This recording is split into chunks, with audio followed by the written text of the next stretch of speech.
Chapter 19, The Hawaiian Connection. The fall of 1975 was a time of personal change and consolidation. Kat, my old friend met years before in Jerusalem during my opium and Kabbalah phase, became at last my lover. Tide pool traveler, the mushroom had made good its promise to send a partner to share the ongoing journey through the interior world. In October, we went to Hawaii to write and to plan a trip to the Peruvian Amazon in early '76.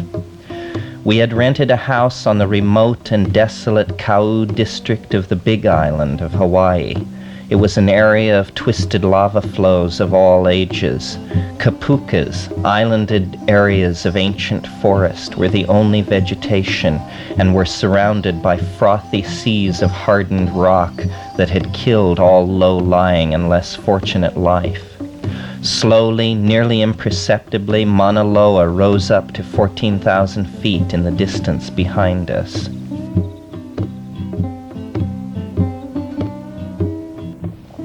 We were at about 2,500 feet ourselves. Our small house fronted the vast and forbidding cinder fields, but the lot ran back into a kapuka whose enclosing shade and many birds and insects provided welcome contrast to the primal devastation that stretched in all directions for miles. Our life was leisurely. I wrote and did some experiments with further aspects of mushroom cultivation. Kat was immersed in doing the line drawings for the book on Stropharia cubensis growing. We were isolated as we both loved to be, and we took mushrooms together and often. It was during that time in Hawaii that I determined to return again to the Amazon, to track down Banisteriopsis caapi in its native setting, and to satisfy myself as to the role that it and the beta-carboline hallucinogens it contains played in the experience at La Chorrera. I was especially interested to know if other chemically different aboriginal hallucinogens provoked the same experience as did the mushroom psilocybin. I wanted to determine if our experiences were part of the general phenomenology of hallucinogens or were unique to psilocybin. Throughout that October and November in Hawaii, we took the Stropharia that we had grown at weekly or 10-day intervals. This was an amazing series of experiences. The psilocybin definitely conveys the impression that sometimes the hallucinations one is seeing are being seen with equal clarity by the other people around one. Kat and I satisfied ourselves that this was true by describing in turn the images in which we were immersed. At those times when the flow of images had a certain electric intensity, there was no doubt that we were seeing the same things. The relationship of the psyche to the surface of the body, the skin, is amazing under the influence of psilocybin. By having large areas of skin in contact, we seem to somehow obviate the usual psychic individuality and integrity of the body, and would melt into each other's minds in a way that was immensely pleasant and full of unplumbed potential for human growth and parapsychological studies. It was wonderful to have someone to share the mushroom with, for until Kat had joined me, most of my mushroom experiences had been entirely alone, one soul adrift in the cosmic ocean. Happily, there were now two of us navigating together through the billows of jeweled and synesthesic geometries. Two of those mushroom trips stand out as especially memorable. The first occurred the evening of the 28th of November, 1975. We each ate 5 dried grams of Stropharia, and then sat inside by the fire, watching the slow upwelling of hallucinations from behind closed eyelids. I seemed to see fleeting but prophetic images of the trip that we were planning into the Amazon. Campfires and trails filled my head, and the sound of nearby crickets seemed transformed into the roar of night jungle sounds that awaited us in Peru. We talked together of our plans and our future. The future seemed enormous and open before us. It was in that evening that we both became committed to a family and a life together. It was a large turning point for me, I have no doubt. We walked together outside and stood beneath the stars near the sheds and gardens where we daily pursued the yet more perfect cultivation of the mushroom. The night was uncannily still and the sky blazing with stars. Looking to the southern sky, I thought, if you are out there, if you approve the course we have set our lives on, if the mystery is real, then give a sign. I stepped toward Kat, who was walking in front of me, to say I asked them for a sign, but before I could speak, the sky was rent from mid-heaven to horizon with a crimson streak of meteoric fire.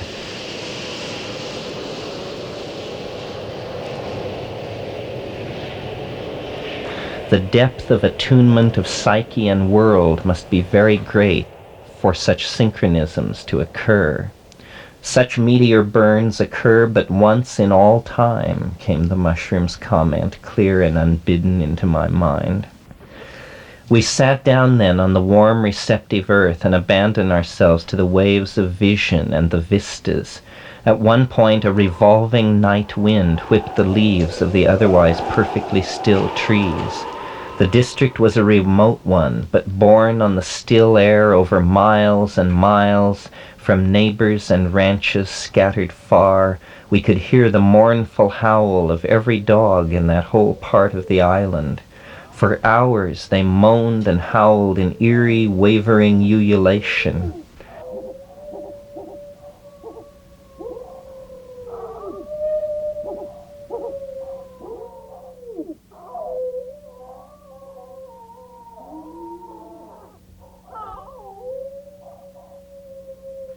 We could not imagine what it meant, but took it as a coincidence as inexplicable as the sky sign on our future. Hours later, in the time of the false dawn, and at 4:49 local time, according to seismic instruments scattered around the planet, the earthquake struck, a low, grinding roar moving through the lava fields, stretching for miles all around and beneath us.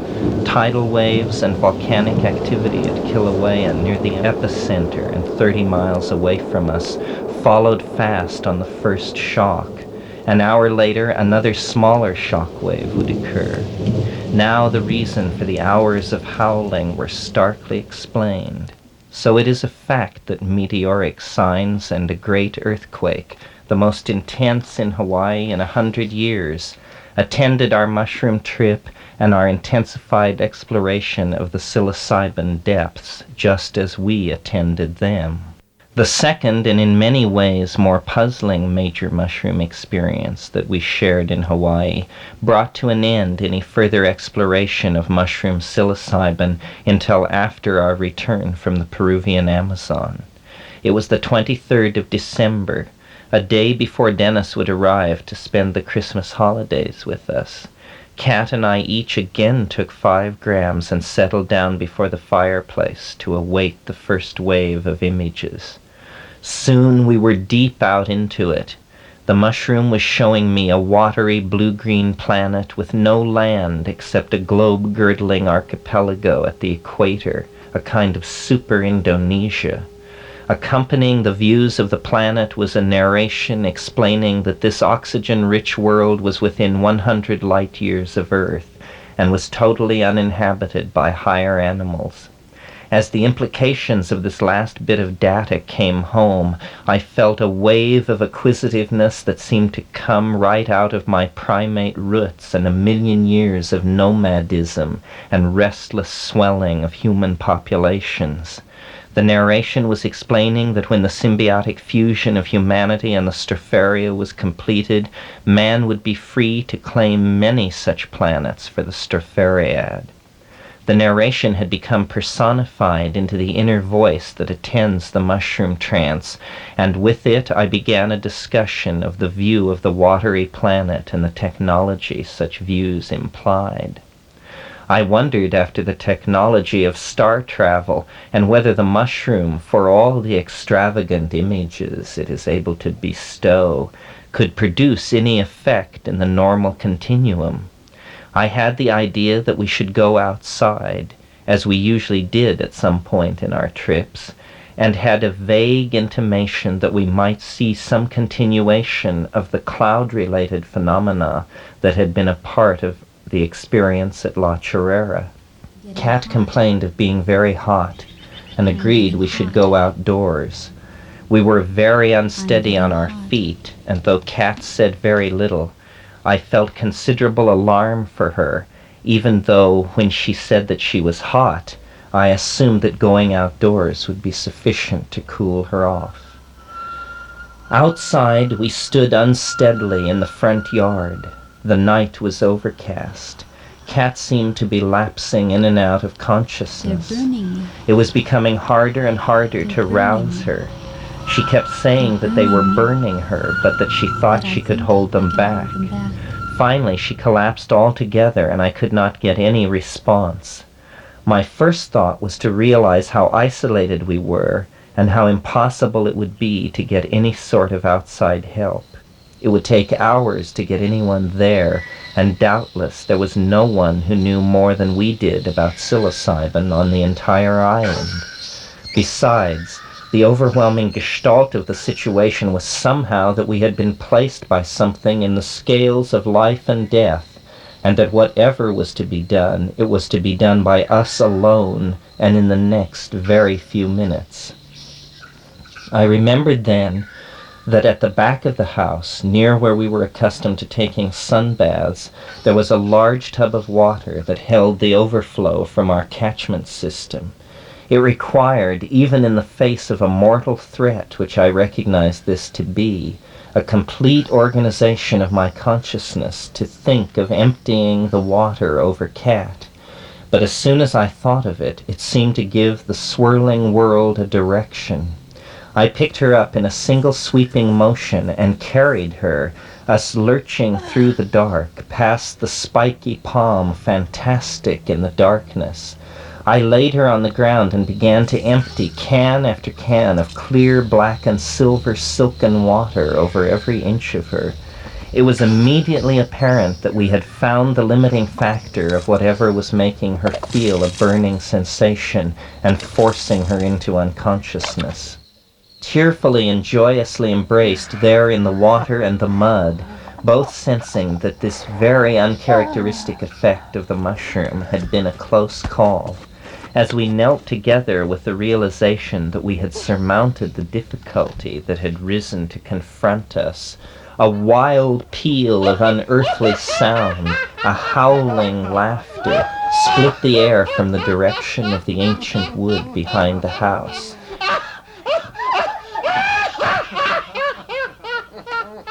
Neither of us mentioned it then, but later we agreed that it had been very real and unsettling. We stumbled back into the house, and I made a tea while Cat talked to me and candidly confided that she was experiencing what must be like being insane. She described having very frank hallucinations with her eyes open, strange, tangible fern and orchid-like forms growing and twisting out of every available surface. The previous sensation of heat was now resolved down into a field of white-hot potential energy that could be held away from burning contact with her body by allowing the hallucinogenic energy to spend itself in a chaos of weird and explicit images. Only by applied concentration could she hold the burning plasma at bay, a few feet away from her, where it became a skin of vision and encompassed everything else. After a few minutes of this, Cat again seemed to be fading, and so we drew a cold bath, and she lay in that for a while until the symptoms again abated. As we talked, it became apparent that her experience had dimensions for her that had not been apparent to me. When we had first stepped out of the house, she discovered that the sensation of heat had not diminished but only grown stronger. Then she had noticed that directly above her was a disk of light and color, a giant tinker-toy assemblage of softly glowing rods of light with jewel-like connectors emanating every color. I understood, she told me, that the relationships of the pieces, their lengths, their angles to each other, was infinitely complex and also the embodiment of perfect truth. By seeing it, I was understanding everything. But there were creatures inside the vehicle, mantis-like and also made of light, that didn't want me to know. Bending over their instrument panels, the more I understood, the more they burned me with their ray.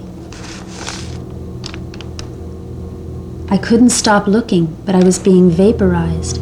I felt you pick me up, and as you carried me, I thought, I hope he hurries. I am becoming a cloud. For a moment, I was floating above, looking down at us, people bigger than life, out of time. Then I felt the water on my skin, redefining the limits of my body, condensing me again. Kat's impression of the situation was that this was not a threat conveyed by the mushroom, but a force inside the continuum that the mushroom makes available, a force that is seemingly morally ambiguous. Kat was having a UFO close contact experience while I was seeing nothing. It was a contact fraught with danger and the threat of extinction. It had abruptly terminated when I had taken her back to the water. We sat up all night discussing what had happened. It served to accentuate other odd things that we had noticed when taking psilocybin in that remote environment. We had particularly noticed small scratchings and rustlings at the periphery of sense and vision during the trips.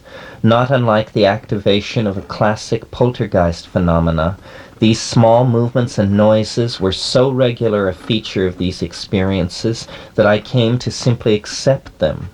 We also noticed waves of organization or anti-entropic swells that seemed to sweep through animate and inanimate matter alike during the mushroom voyages.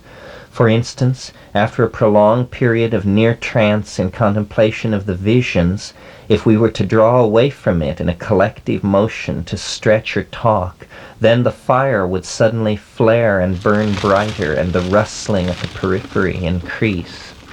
We were definitely at the brink of the same dimension that I had been plunged into at La Chorrera, again brought there by the agency of the mushroom. This time, however, we took our threat-laden brush with the thing as an admonition to ease up for a time. We formed the determination to go to Peru and to take ayahuasca, whose chemistry and reputation might, we thought, be helpful in giving some perspective on the nature of psilocybin relative to other psychochemicals. Our walks in the rainforests of Hawaii were pale but real prefigurement of Amazon trails once followed in the past and in a few months to be traveled again. It was during one of those walks, reflecting on her UFO experience, that Kat pointed out that a lens is the natural result of the overlapping of two spheres. Is there more than a pun involved in applying this idea to the lens-shaped UFO? Perhaps some topological truth is implied in the thought that the lens is caused by the overlapping of one continuum with another. Lenticular clouds were a part of the UFO contact that I was caught up in at La Chorrera in '71. This theme re-emerged during those psilocybin experiences in the desolate landscapes of rural Hawaii. On yet another mushroom trip, when Kat and I stepped outside late at night, we beheld the stars through the moving interstices of a high lacework of thin clouds. Yet hovering only a few hundred feet above and slightly in front of us was a very dark, dense lenticular cloud. It grew more solid appearing even as we watched. Then suddenly this tendency was reversed and it began to thin and fade very quickly. Then it was gone. Years go by and there is little intrusion of the peculiar into things. Then suddenly it is with us again, effecting coincidence and appearing to channel the flow of events towards some end, sensed but not understood. The current wave of paranoid fiction, Gravity's Rainbow, Illuminatus, Ratner's Star, etc., make feedback from the collective difficult to evaluate. Man is always a creature in transformation. This imparts to every moment deeply felt a sense of the mystery of any future unrealized. Is the present situation any different from many others in the past? Novelty is always in the process of emergence, but does it ever emerge explicitly, suddenly, from the events in which it is embedded, suddenly enough for us to recognize it as a true flux of the temporal continuum? It does, I believe, in miracles and ecstasy, and in situations where forces are seen at work that are undescribed by today's physics. It is necessary to reiterate these familiar threads of thought, for if this is not done, then no record exists of whatever steps we have taken toward understanding psilocybin and its relation to the UFO, the knot of anomaly that seems to haunt time like a ghost.